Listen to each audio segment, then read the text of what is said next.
Hello and good morning. It's Sachin, your lecturer in physics. आज हम लोग बड़ी महत्वपूर्ण चीज़ें सीखेंगे। अब तक हमने जो सीखा वो क्या सीखा उसके ऊपर फटाफट रिकैपिचुलेट करते हैं। देखिए, अब तक हमने सीखा कि जब भी आप दो चीज़ों को आपस में रगड़ते हैं तो रगड़ने के कारण कुछ इलेक्ट्रॉन एक चीज़ से निकल के दूसरी चीज़ के ऊपर चले जाते हैं। जहाँ पे इलेक्ट्रॉन कम पड़ गए उसे हमने दिया था पॉजिटिव नाम, और जहाँ पे इलेक्ट्रॉन बढ़ गए थे उसे हमने दिया था नेगेटिव नाम। इस तरह से आपने जो इलेक्ट्रिसिटी पैदा करी इसे हम कहते हैं फ्रिक्शनल इलेक्ट्रिसिटी। दूसरा तरीका हमने चीज़ों को चार्ज करने का, इलेक्ट्रीफाई करने का सीखा था, वो था कि आप एक बॉडी को दूसरी बॉडी के साथ टच करिए। ओके, जब आप एक न्यूट्रल बॉडी को, न्यूट्रल मेटल रॉड को एक चार्ज रॉड के साथ फिजिकली टच करेंगे तो कुछ इलेक्ट्रॉन या कुछ चार्ज एक बॉडी से निकल के दूसरी बॉडी के ऊपर चला जाएगा। तो देखिए, दोनों ही जो न्यूट्रल मेटल की रॉड थी वो भी चार्ज होगी। इस तरीके से जब आप किसी चीज़ को चार्ज करते हैं इसे हम कहते हैं चार्जिंग बाय फिजिकल टच। हमने एक और तीसरा तरीका देखा था चीज़ों को चार्ज करने का, और वो था इंडक्शन। अगर आप एक न्यूट्रल रॉड के पास एक चार्ज रॉड लेके आएँ तो क्या होगा बिना फिजिकल टच के? ये जो पॉजिटिव चार्ज है इस रॉड का, ये इस न्यूट्रल मेटल रॉड के नेगेटिव चार्ज को अपनी तरफ अट्रैक्ट करेगा, और जो पॉजिटिव चार्ज है उसको दूसरी तरफ पुश करेगा, रिपेल करेगा। तो यू कैन सी कि इस रॉड के ऊपर जो पहले न्यूट्रल थी इसके ऊपर भी चार्ज के अलग अलग ग्रुप्स बन गए हैं। इसके अलावा हमने एक बड़ी महत्वपूर्ण चीज़ समझी थी, वो था इलेक्ट्रोस्कोप। मैं फिर से इसको आपको याद दिला दूँ। इलेक्ट्रोस्कोप एक ऐसा इंस्ट्रूमेंट है जिसकी सहायता से आप किसी भी चीज़ के ऊपर चार्ज है कि नहीं है उसका पता लगा सकते हैं। अब इलेक्ट्रोस्कोप ऐसा होता है, इसको बड़े ध्यान से देखिए। ये हैं दो गोल्ड लीड्स, ये एक मेटल रॉड है और ये ऊपर एक मेटल का बॉब है। ये काम कैसे करता है? देखिए, किसी भी बॉडी के ऊपर अगर चार्ज है तो आप पता लगा सकते हैं कि उसके ऊपर चार्ज है कि नहीं है। दो तरीके हैं पता लगाने के कि चार्ज है बॉडी की नहीं। जिस बॉडी का आपको पता करना है कि ये चार्ज है कि नहीं है, उसे इस सफ़ीर के नज़दीक लाइए। पहला तरीका है कि उसे उसका टच मत करिए। अगर आप टच नहीं करेंगे तो देखिए, ये जो चार्ज बॉडी है इसके ऊपर पॉजिटिव चार्ज है। अब ये क्या करेगी? ये नेगेटिव चार्ज जो इस पूरी की पूरी रॉड के ऊपर है उनको अपनी तरफ खींचेगी, और जो पॉजिटिव चार्ज है उनको रिपेल करेगी। तो पॉजिटिव चार्ज निकल के यहाँ आ जाएंगे, और जैसे ही गोल्ड लीफ के ऊपर दोनों पॉजिटिव चार्ज आएंगे ये एक दूसरे को रिपेल करेंगे, और आपकी जो गोल्ड लीफ है वो मोशन में आ जाएगी, वो वाइब्रेशन में आ जाएगी। इस तरह से आप पता लगा सकते हैं कि किसी भी बॉडी के ऊपर चार्ज है या नहीं है, वो चार्ज है कि नहीं है। दूसरा तरीका है कि आप फिजिकल टच करिए इलेक्ट्रोस्कोप के ऊपर वाले बॉब के ऊपर। यहाँ से पॉजिटिव चार्ज निकल के बॉब के ऊपर आ जाएगा, बॉब से वो पूरी की पूरी रॉड के ऊपर सर्कुलेट हो जाएगा, और जैसे ही वो दोनों गोल्ड लीफ्स के ऊपर पॉजिटिव चार्ज पहुँचेगा, ये गोल्ड लीफ की जो फाइल्स हैं वो एक दूसरे को रिपेल करेंगी और वो फिर से वाइब्रेशन में आ जाएंगी। तो इस तरह से आपको पता चल जाएगा कि इस बॉडी के ऊपर चार्ज है कि नहीं है। अब इससे पहले कि मैं कूलम लॉ के ऊपर आऊँ, कूलम साहब के आपको बताऊं कि कूलम साहब का काम क्या है, एक बड़ी महत्वपूर्ण प्रॉपर्टी जो चार्जेस की है, जो मैंने डिस्कस नहीं करी थी पिछले लेक्चर में, वो ये है कि जो लाइक चार्जेस हैं, जो एक जैसे चार्ज हैं, पॉजिटिव पॉजिटिव या नेगेटिव नेगेटिव, ये एक दूसरे को रिपेल करते हैं। और जो अनलाइक चार्जेस हैं, एक पॉजिटिव और एक नेगेटिव, ये दोनों चार्ज एक दूसरे को अट्रैक्ट करते हैं। अब ये इनकी प्रॉपर्टी है, पर याद रखिए हम इसको प्रॉपर्टी इसलिए कहते हैं ताकि हम चीज़ों की एक्सप्लेनेशन देने से बच जाएं। अब बहुत बार ये क्लास में सवाल उठता है, बहुत सारे बच्चों ने ये सवाल, हर क्लास में तकरीबन ये सवाल उठता ही है कि सर रीज़न बताओ, व्हाट द रीज़न इसके, पॉजिटिव पॉजिटिव एक दूसरे को रिपेल करते हैं, नेगेटिव नेगेटिव एक दूसरे को रिपेल करते हैं, और एक पॉजिटिव और एक नेगेटिव अट्रैक्ट करते हैं, और न्यूट्रल चीज़ के साथ क्या होता है? तो देखिए, सेम चार्जेस हैं तो वो रिपेल करेंगे। अगर एक पॉजिटिव है एक नेगेटिव है, वो दोनों उल्टे हैं तो वो अट्रैक्ट करेंगे। और एक चार्ज्ड बॉडी एक न्यूट्रल चीज़ के साथ क्या करेगी? देखिए, हमने एक्सपेरिमेंट करा था जब मैंने स्टार्ट किया था ये यूनिट। हमने फुट्टे को रगड़ा था, वो चार्ज्ड हो गया, और जो कागज़ के पीस यहाँ पे रखे हुए थे वो सारे के सारे न्यूट्रल थे। तो चार्ज्ड बॉडी के पास ऐसी ताकत आ जाती है कि वो न्यूट्रल चीज़ों को अपनी तरफ खींचना शुरू कर दे। ऐसा होता है। तो ये तीन केस हैं बेसिकली, ओके, दो केस नहीं है। अब सवाल पैदा होता है कि रिपल्शन क्यों हो रही और अट्रैक्शन क्यों हो रही। अब इस सवाल के जवाब से बचने के लिए हम लोग पहले ही मूल मंत्र कर देते हैं कि ये इनकी प्रॉपर्टी है। लेकिन फिर भी सवालों के जवाब मिलने चाहिए। अब देखिए हमारी जो सभ्यता है इसमें ईश्वर को प्राप्त करने के दो तरीके हैं। इनफैक्ट बहुत सारे तरीके हैं, लेकिन दो तरीकों को मैं आपको बताता हूँ। एक है भक्ति मार्ग और दूसरा है ज्ञान मार्ग। तो भक्ति मार्ग का मतलब हुआ कि जैसा किसी ने लिखा है ना, उसको मान जाइए बिना दिमाग लगाए कि भक्ति मार्ग के लिए सबसे चीज़ जो गौण है वो है आपका दिमाग, है ना। कि 4x4 का एक कमरा खड़ा कर दीजिए, बाहर से कोई पत्थर उठाइए, उसको वहाँ पे स्थापित कर दीजिए, लाल टीका लगा दीजिए, है ना, काम शुरू। ठीक है। दिस इज हाउ द भक्ति मार्ग गोज। लेकिन मैं और आप, हम ज्ञान मार्ग की हैं, और जब आप ज्ञान मार्ग के ऊपर होते हैं, आपको चीज़ों को समझाने के लिए और खुद समझने के लिए चीज़ों को एक्सप्लोर करना पड़ता, चीज़ों के साथ लड़ना पड़ता, साइंटिफिक थ्योरीज बनानी पड़ती, एक्सपेरिमेंट्स करने पड़ते, उनके रिजल्ट थ्योरेटिकल रिजल्ट के साथ मैच करने पड़ते, साइंटिफिक तरीके से नॉलेज हासिल करनी पड़ती। हम लोग ज्ञान मार्गी लोग हैं। लेकिन इस सवाल का जो जवाब हम आमतौर पे क्लास में देते हैं वो भक्ति मार्ग से देते हैं, और वो जवाब क्या है? कैरेक्टरिस्टिक्स है जी, है ना। अब रावण उठा के ले गया सीता को, क्यों ले गया? क्योंकि कैरेक्टरिस्टिक है उसकी भाई, इसीलिए तो असुर है।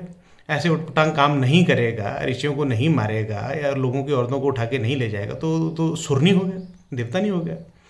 अब उसकी कैरेक्टरिस्टिक है, इसीलिए वो असुर है, बन गया ना राक्षस। ओके, लेट अस फाइंड कि ऐसा क्यों है।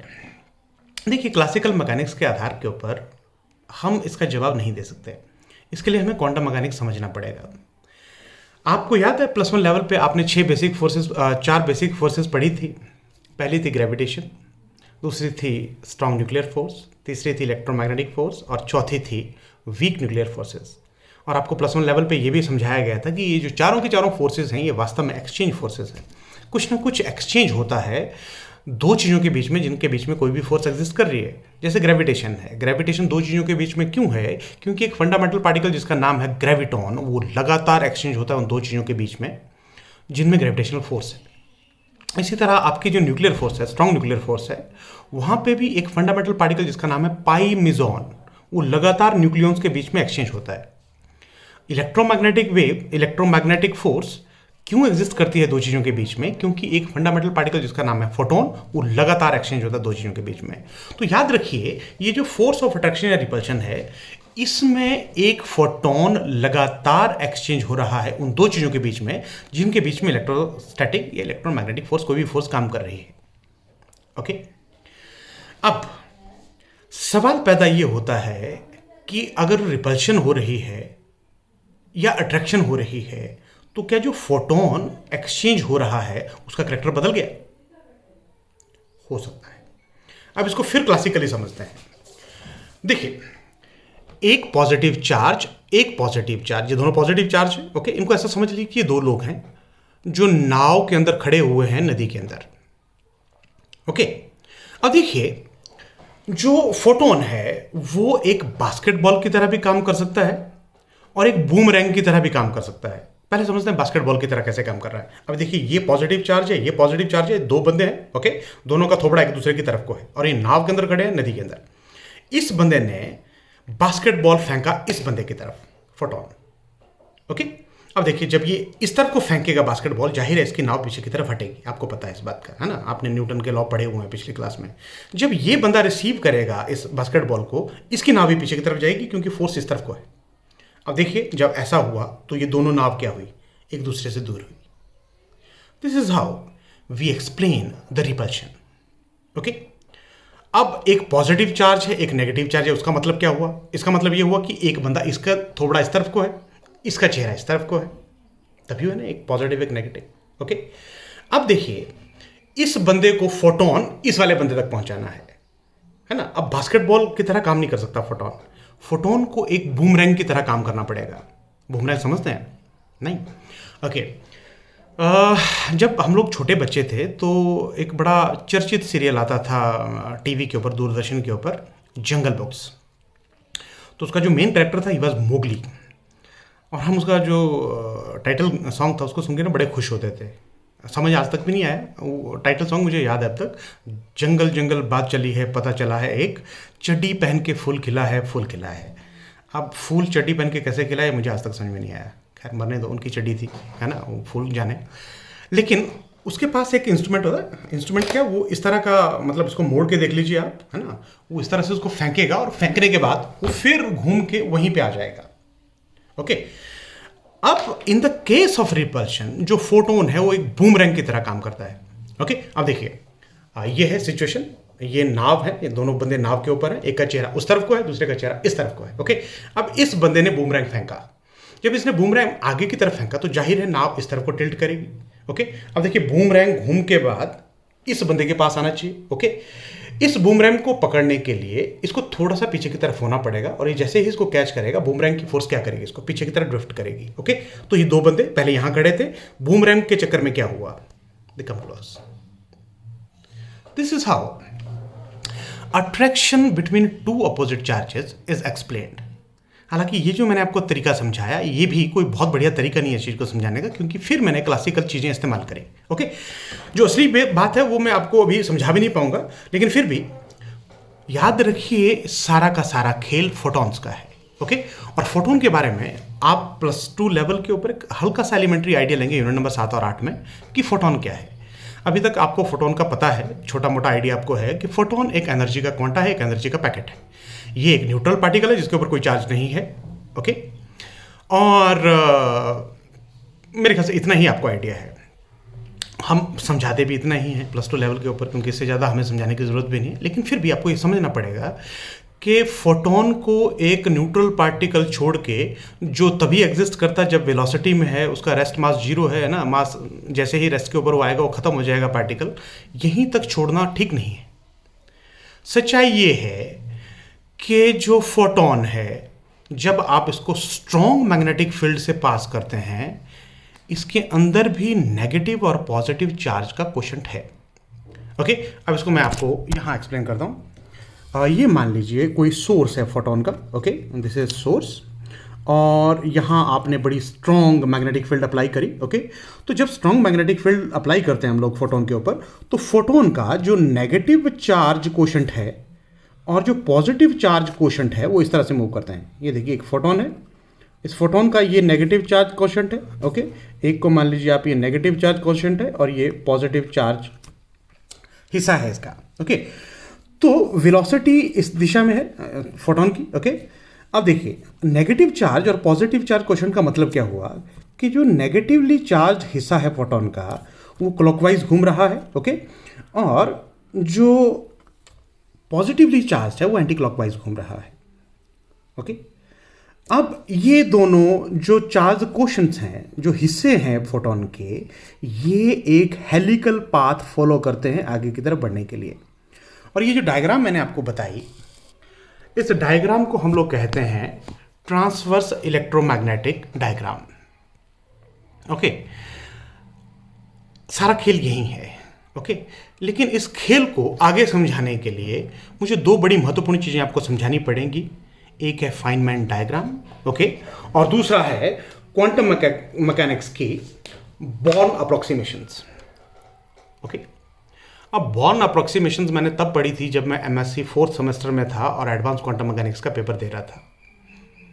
अब मैं ये राज आपको नहीं बताऊंगा कि मुझे वहाँ समझ में आई थी कि नहीं समझ में आई थी, उसको राज ही रहने दो, आपको ऐसे कोई लेना देना नहीं है।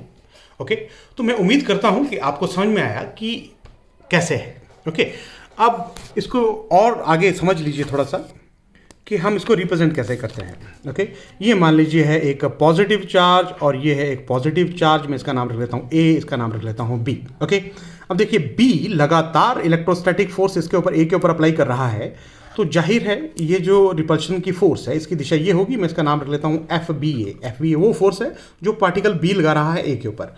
At the same time A भी B के ऊपर रिपल्सिव फोर्स लगा रहा है। ओके, मैं इसका नाम रख लेता हूँ FAB। तो FAB वो फोर्स है जो A लगा रहा है B के ऊपर। Okay, so this is how we represent repulsion in electrostatics. Okay, same is the case is with negative charges. Okay, यहाँ पे भी फोर्स आप बाहर की तरफ से शो करेंगे। In the case of attraction we have got a positive charge and we have got a negative charge. Okay, A position के ऊपर है पॉजिटिव चार्ज और B के ऊपर है नेगेटिव चार्ज।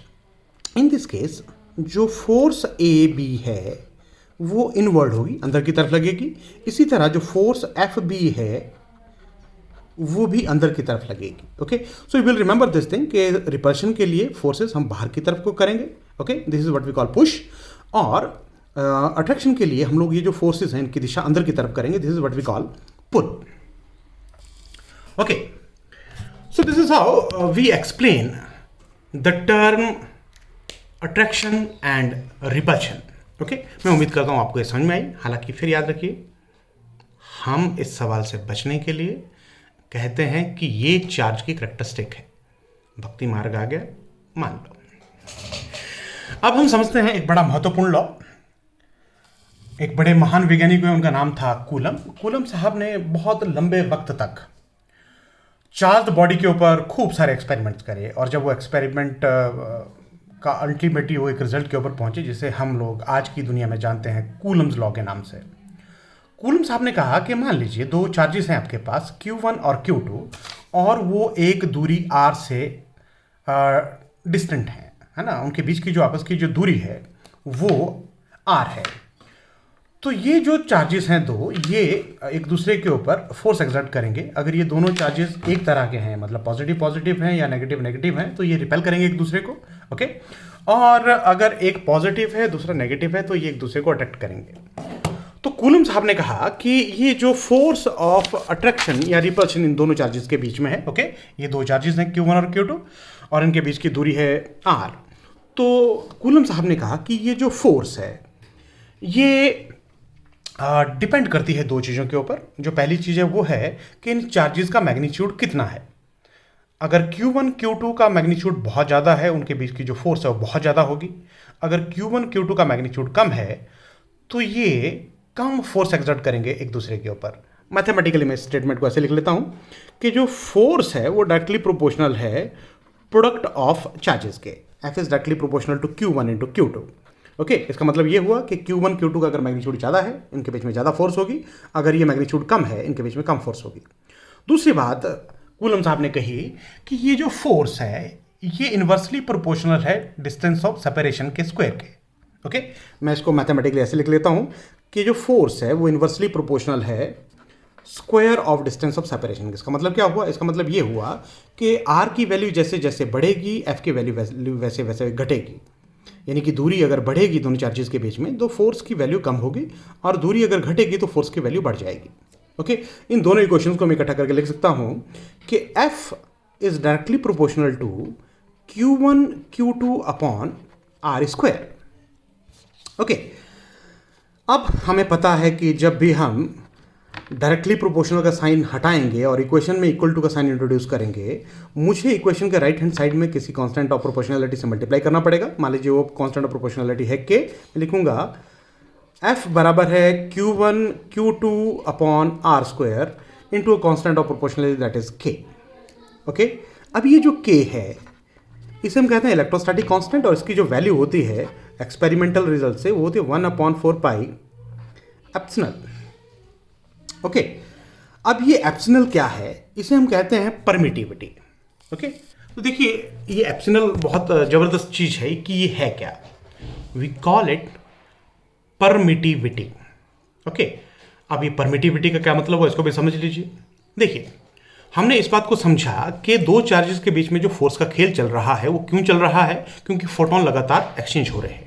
ओके, अब फोटोन की एक्सचेंज के लिए बहुत ज़रूरी है मीडियम का होना, है ना। वो मीडियम के ऊपर डिपेंड करेंगे कि कितने फोटोन एक से निकल के दूसरे तक जाएंगे, उनकी ईज क्या है अप्रोच की। ओके, तो देखिए अगर वैक्यूम में अपने दोनों चार्जेस रखे तो जाहिर है मिनिमम रेजिस्टेंस ऑफर करेगा जो वैक्यूम है। ऐसा नहीं है कि वहाँ पे जीरो रेजिस्टेंस होता है, नो नॉट एट ऑल। इस बात को भूल जाइए, जो वैक्यूम है even it has got a micro structure, वो क्या है फिर कभी बात करेंगे। ओके, लेकिन वन थिंग इज श्योर कि वैक्यूम सबसे कम रेजिस्टेंस शो करेगा उनके फ्लो के लिए। ओके, अगर आप इनको पानी के अंदर घुसेड़ देंगे, ओके, तो पानी का घनत्व तो वैक्यूम से ज़्यादा है, एयर से ज़्यादा है, जाहिर है वो ज़्यादा रेजिस्टेंस शो करेगा। ओके, तो परमिटिविटी का मतलब क्या हुआ कि कितनी ईज है फोटोन को एक चार्ज से निकल के दूसरे चार्ज के ऊपर जाने के लिए। ये दूसरी भाषा में बात करें, कोई भी मीडियम कितना अलाउ करता है इलेक्ट्रिक फील्ड के मैग्नीट्यूड को, इलेक्ट्रिक फील्ड की पूरी फोर्स को, उस जो ईज है, वो जो डिग्री है, उसे हम कहते हैं परमिटिविटी। ओके, तो प्लस टू लेवल के ऊपर जब हम ये डेफिनेशन बना रहे हैं अभी, हम ऐसा करते हैं कि हमारे दोनों चार्जेस या तो एयर में रखे हैं या फिर वैक्यूम में रखे हैं। ओके, तो instead of epsilon I will use epsilon zero, that is the permittivity of free space. Okay, तो मैं इस इक्वेशन को लिख लेता हूं कि F बराबर है K की वैल्यू हम ले लेते हैं 1/4 पाई एप्सिलॉन जीरो। हालांकि ये पूरी इक्वेशन नहीं है, इसको मैं कल फिर ड्राइव करूंगा। ओके, तो अगर K की वैल्यू इतनी है, ओके, तो फोर्स की वैल्यू कितनी होगी? फोर्स की वैल्यू हो जाएगी F is equal to 1/4 pi epsilon naught, this is Q1 Q2 upon R square. Okay, तो इस इक्वेशन को हम लोग कहते हैं कूलम्ब लॉ। ओके, इस इक्वेशन में F है फोर्स ऑफ अट्रैक्शन और रिपल्शन, Q1 Q2 है चार्जेस के मैग्नीट्यूड, R है दोनों चार्जेस के बीच की दूरी, और एप्सिलॉन जीरो ये है permittivity of free space. Okay, अब 1/4 पे एप्सिलॉन नॉट की जो वैल्यू है वो होती है 9 × 10⁹ ओके, और जो एप्सिलॉन जीरो है उसकी वैल्यू भी हमने कैलकुलेट करी हुई है। Okay, that is something 8.8 × 10⁻12 something. Okay, लेकिन ये क्या है इसके ऊपर हम डिटेल में कल चर्चा करेंगे, क्योंकि एक लंबा वीडियो बनाने के बाद उसे अपलोड करने का बहुत ज़्यादा डाटा इस्तेमाल होता है। अब इतना डाटा मेरे पास है नहीं। I hope you are enjoying your physics. Thank you very much. कल मिलते हैं।